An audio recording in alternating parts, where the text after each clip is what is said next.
tema kita adalah bertumbuh melalui penderitaan yang kita alami, pengalaman-pengalaman hidup yang kita alami. Dan pada minggu ini, yaitu kita harus tahu apa makna penderitaan yang terjadi dalam kehidupan orang percaya. Dan minggu lalu kita sudah belajar bersama-sama, yaitu tentang kita harus memahami dulu apa penyebab, apa yang membuat kita menderita. Dan pada hari ini kita akan belajar bersama-sama tujuannya untuk apa kita menderita. Tapi pemberitaan firman Tuhan ini dari 2 Korintus 12 ayat 1 sampai 10. Kita akan bacanya nanti. Dan kita baca nat pembimbing dulu. Demikian firman Tuhan, sebab aku ini mengetahui rancangan-rancangan apa yang ada padaku mengenai kamu. Demikian firman Tuhan, yaitu rancangan damai sejahtera dan bukan rancangan kecelakaan, untuk memberikan kepadamu hari depan yang penuh harapan. Mengingatkan kita kembali bahwa kata kunci bagi kita adalah rancangan Tuhan adalah rancangan damai sejahtera. Itu harus kita ingatkan dulu. Bahwa rancangan Tuhan dalam kehidupan kita itu adalah rancangan damai sejahtera dan bukan rancangan kecelakaan. Artinya kalau kita menghadapi satu kecelakaan, penderitaan dalam hidup kita, itu bukan rancangannya Tuhan. Itu adalah pekerjaannya kalau orang Jawa ngomongnya apa ya? Kalau orang Batak si bolis, si iblis. Itu adalah pekerjaannya iblis, setan.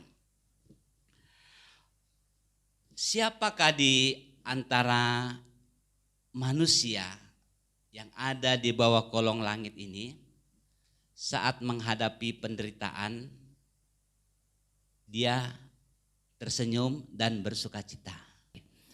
Artinya saudara yang dikasihi oleh Tuhan, tidak seorang pun di bawah kolong langit ini akan kuat dan tega apabila diperhadapkan dengan sebuah persoalan dalam hidupnya. Sebuah lagu mengatakan, lebih baik sakit hati daripada sakit gigi ya. Coba disakit hati bisa ndak mah kambuhnya, asam lambungnya naik. Sakit gigi pun tidak. Pokoknya namanya penyakit pasti tidak mengenakan. Saya luka sedikit di tangan kecil aja semuanya, tapi nyut-nyutan, tapi bilang terganggu juga. Artinya saudara, yang namanya penderitaan sakit tidak enak. Tidak ada seorang pun yang bisa menerimanya dengan tersenyum. Tetapi disitulah kita diajar untuk bagaimana, apa, tujuannya untuk apa. Akhirnya banyaklah pertanyaan-pertanyaan yang muncul di pikiran kita sehingga kita negatif pikirannya. Itu karena kamu banyak dosanya itu ya. Banyak hal terjadi dengan keluarga kita, itulah kalian tidak perhatikan pelayanan.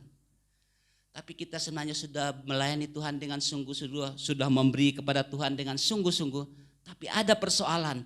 Lalu kita dihakimi juga dengan persoalan, itulah kamu tidak menikmatinya. Bahwa apa kata firman Tuhan dari Ayub 1 ayat 1, kadang-kadang kita menghakimi diri kita. Kita baca 1, 2, 3. Ada seorang laki-laki dari tanah Uz bernama Ayub. Orang itu saleh dan jujur. Ia takut akan Allah dan menjauhi kejahatan. Ada enggak yang kurang dari itu? Tidak. Ayub itu orangnya saleh. Dia jujur. Ia takut akan Tuhan dan menjauhi kejahatan. Apa yang Ayub alami?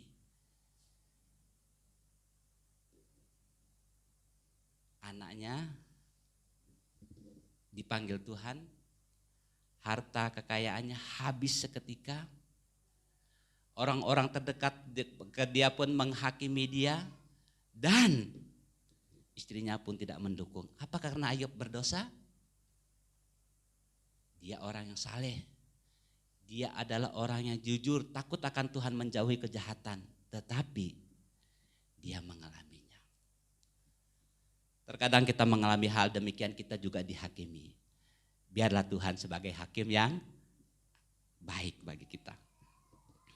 Itu adalah pada umumnya orang berkata, karena kamu berbuat dosa, karena ini dan lain sebagainya. Tetapi hari ini mengajarkan kepada kita Ayub mengalaminya bukan karena dia berdosa, tetapi oleh karena seizin Tuhan terjadi dalam hidupnya. Oleh karena itu Yakobus 1:12 berkata, 23, berbahagialah orang yang bertahan dalam pencobaan, sebab apabila ia sudah tahan uji, ia akan menerima mahkota kehidupan yang dijanjikan Allah kepada barang siapa yang mengasihi dia.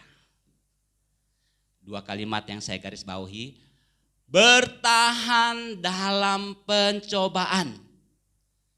Kalimat berikutnya adalah apabila ia sudah tahan uji. Ini dua hal yang berbeda. Pencobaan dan ujian. Ini harus kita maknai dalam kehidupan kita, bahwa Alkitab tidak hanya memandang penderitaan itu dari sisi negatifnya, tetapi adalah suatu kebahagiaan bagi kita apabila kita diizinkan melalui persoalan itu. COVID-19 contohnya mengajarkan kita untuk hidup bersih. Dan penyakit itu membentuk kita untuk menjadi orang yang teratur dan rapi bersih. Itulah sebabnya Yakobus mengatakan berbahagia apabila kita bertahan dalam pencobaan, sebab apabila ia sudah tahan uji. Bagian firman Tuhan ini mengingatkan kepada kita bahwa ini adalah dua hal yang berbeda. Saya menggambarkannya demikian, kita manusia. Lalu ada ujian yang berasal daripada Allah dan ada pencobaan yang dari iblis. Tujuannya untuk apa? Ujian itu tujuannya untuk membangun iman kita. Tetapi pencobaan itu tujuannya untuk merusak. Dan ujian itu untuk mengangkat kita, dan dia katakan anggaplah satu kebahagiaan. Tetapi pencobaan itu menjatuhkan dan juga membuat kita jauh dari Tuhan kalau kita tidak kuat. Contohnya kita melihat Ayub dicobai. Apa yang terjadi? Segala sesuatu diambil dari hidupnya. Dia bertahan, Tuhan melakukan hal yang ajaib dalam hidupnya.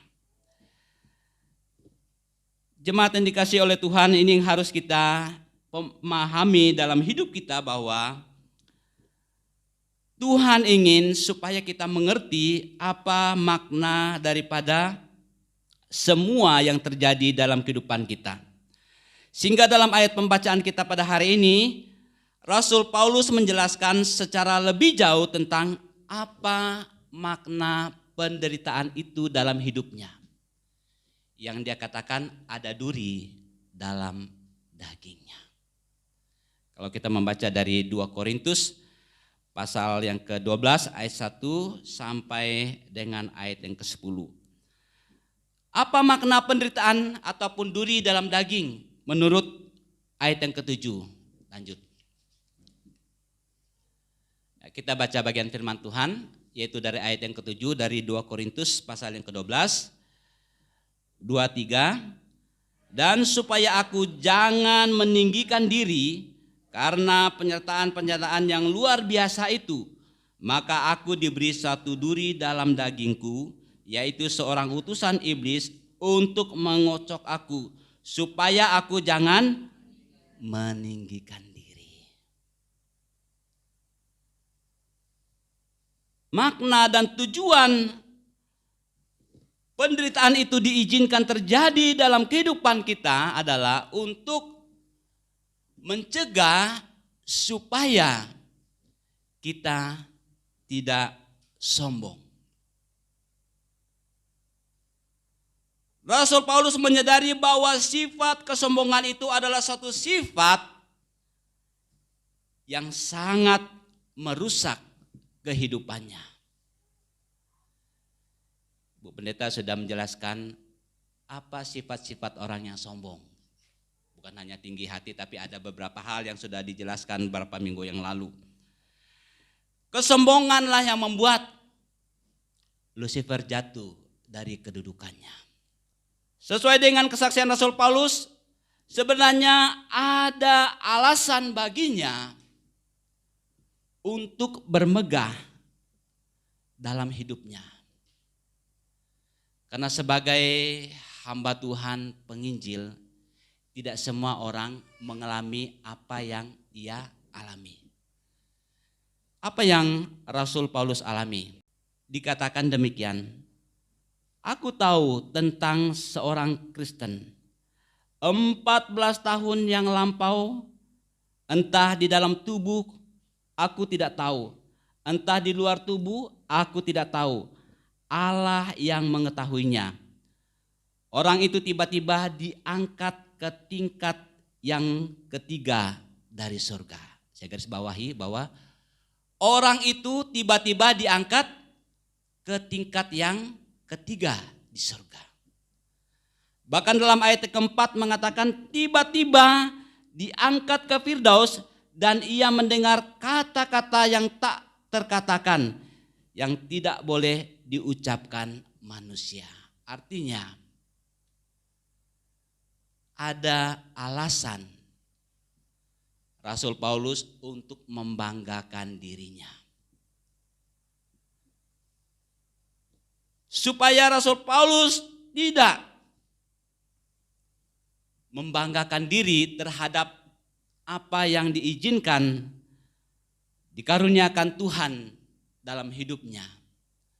Makanya ditempatkanlah duri dalam tubuhnya. Mengenai sebutan duri dalam tubuh Rasul Paulus ini, banyak penafsir yang menafsir. Ya namanya tafsirannya, terserah menafsirnya. Ada yang mengatakan bahwa dia sakit kepala.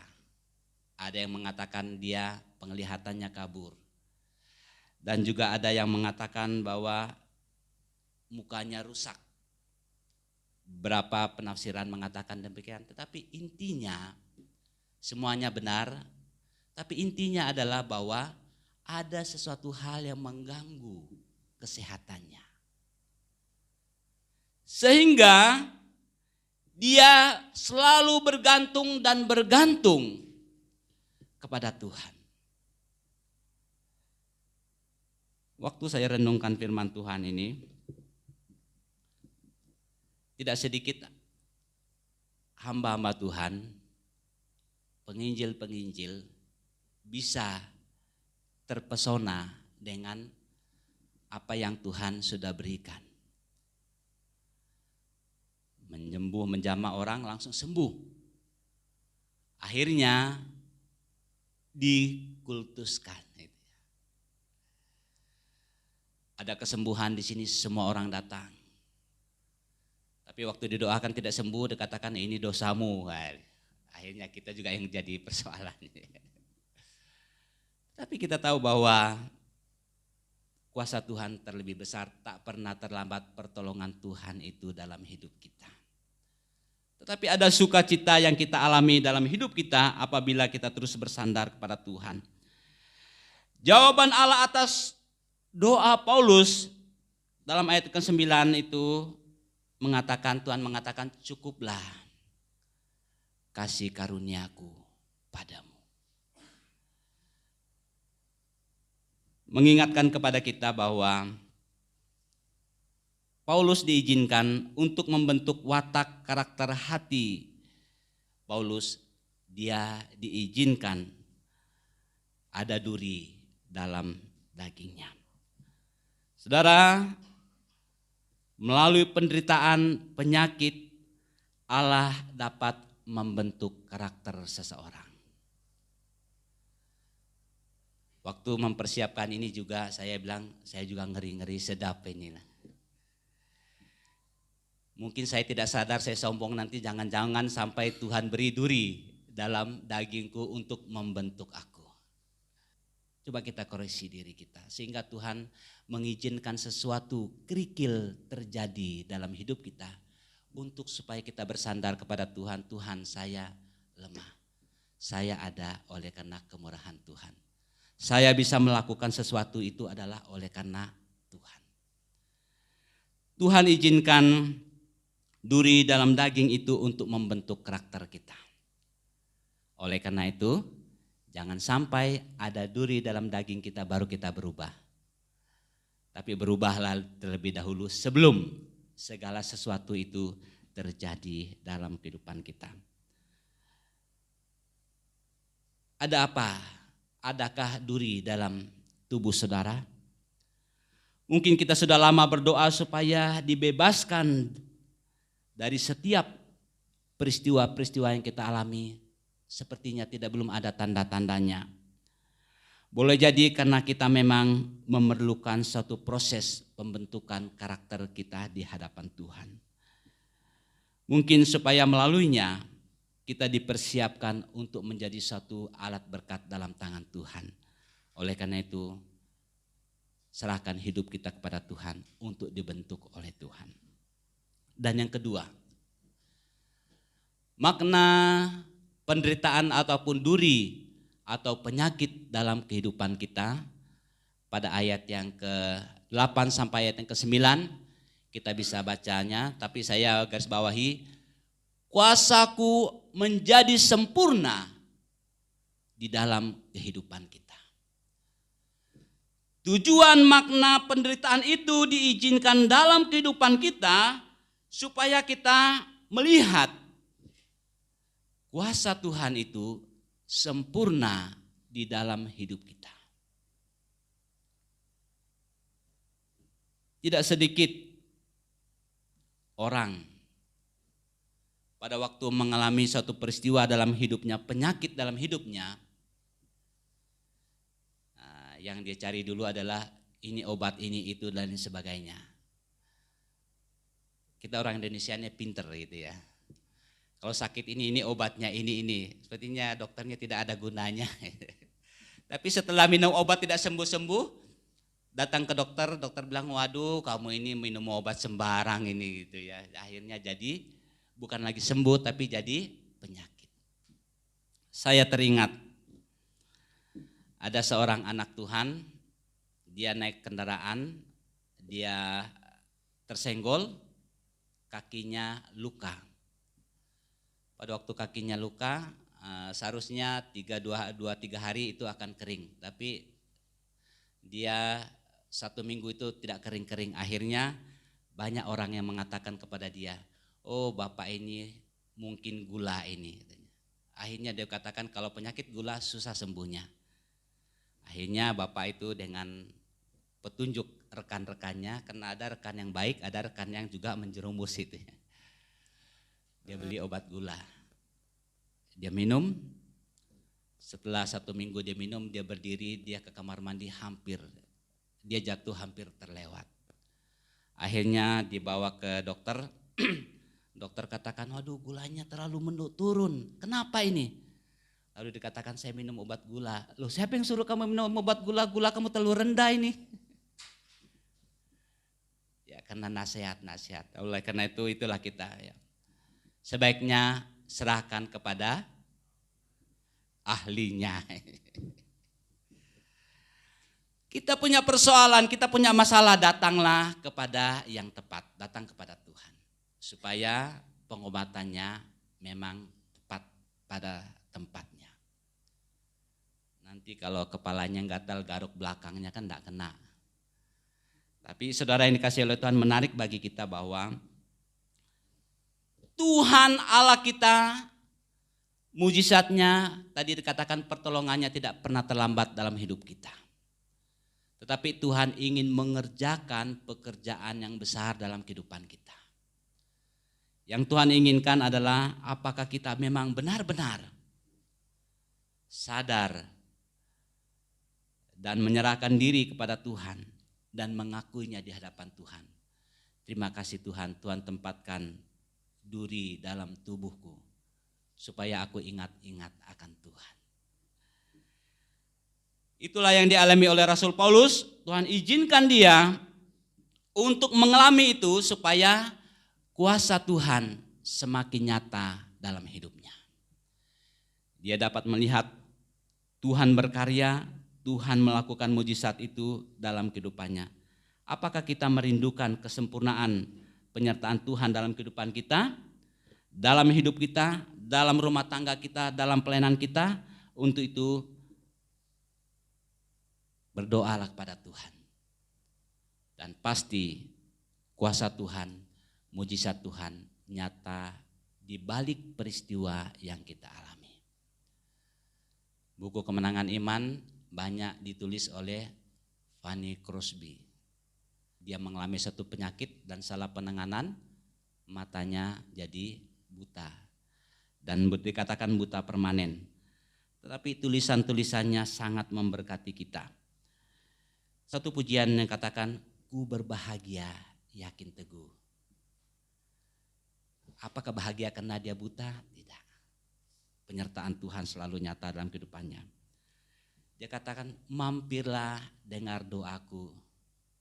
Dan juga satu pujian, banyak pujian yang sudah ditulisnya. Dia katakan, di jalanku ku diiring oleh Tuhanku. Apakah yang kurang lagi jika dia panduku?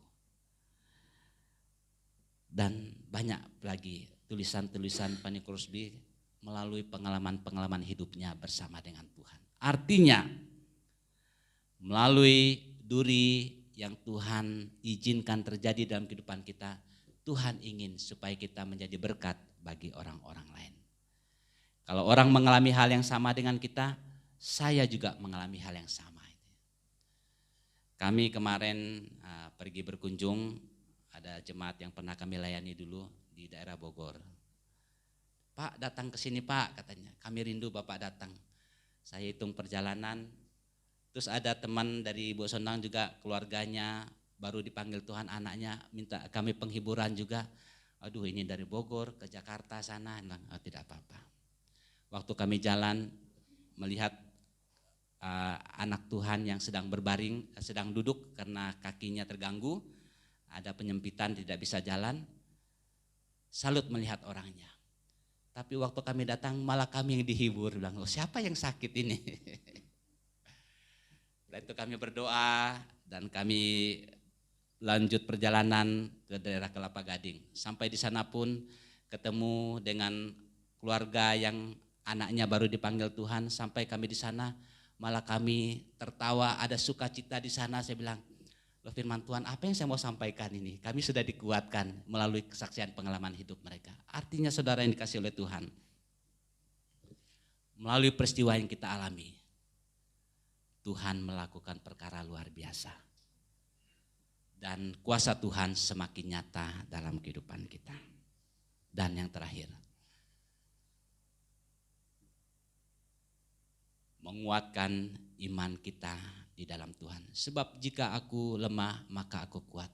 Saya menggambarkannya dengan pohon kelapa yang di atas gunung, yang diterpa oleh angin begitu kencang dan tidak pernah roboh. Orang Jawa yang pohon kelapanya tinggi-tinggi, pernah lihat kelapa roboh enggak? Enggak pernah. Sebenarnya akarnya akar serabut ya. Tumbuhnya di pasir, tetapi tidak pernah tumbang. Karena apa? Karena sudah terlatih, yang walaupun dia tinggi diterpa oleh angin, mungkin bisa patah batangnya, tidak mungkin dia akan tumbang. Tapi ini adalah menarik bagi kita bahwa semakin kuat masalah itu menerpa kita, membuat iman kita semakin kuat dan semakin kokoh di hadapan Tuhan. Itulah yang Tuhan inginkan supaya kita tetap setia dan teguh di dalam Tuhan.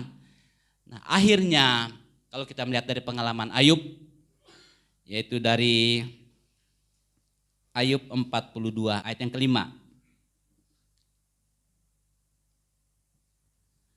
Sudah dapat? Ya. 2, 3. Hanya dari kata orang saja aku mendengar tentang engkau, tetapi sekarang mataku sendiri memandang engkau. Ajaib dan luar biasa. Bukan lagi kata Pak Pendeta, bukan lagi kata si penginjil, tetapi dia katakan bukan lagi dari kata orang, tetapi dia sendiri yang mengalami lawatan mujizat Tuhan itu terjadi dalam hidupnya. Saat apa? Saat dia diterpa oleh badai yang begitu kencang. Akhirnya dia katakan, hanya dari kata orang saja dia mendengar tentang engkau. Tetapi sekarang, setelah dia melewati persoalan itu, dia katakan, mataku sendiri memandang. Imannya semakin kuat, imannya semakin teguh karena pengalaman hidup bersama dengan Tuhan. Dan supaya kita semakin kuat iman kita di dalam Tuhan sebagai penutup. Saudara, mungkin sudah berkali-kali kita berdoa, tapi nyatanya tidak ada kemajuan atau perubahan. Apakah itu berarti Allah tidak mendengar doa kita? Sama sekali tidak. Allah mendengar, Allah menjawab dengan cara Tuhan. Dengan cara apa? Dia katakan, cukuplah kasih karuniaku bagimu. Tujuannya untuk apa? Aku mau mencegah engkau dari kesombonganmu. Aku mau menyatakan kesempurnaan kuasaku melalui engkau. Aku mau imanmu semakin kuat. Itu adalah makna daripada penderitaan yang Tuhan izinkan terjadi dalam kehidupan kita. Supaya Allah semakin nyata dalam hidup kita. Mari kita tunduk kepala, saya minta pemain.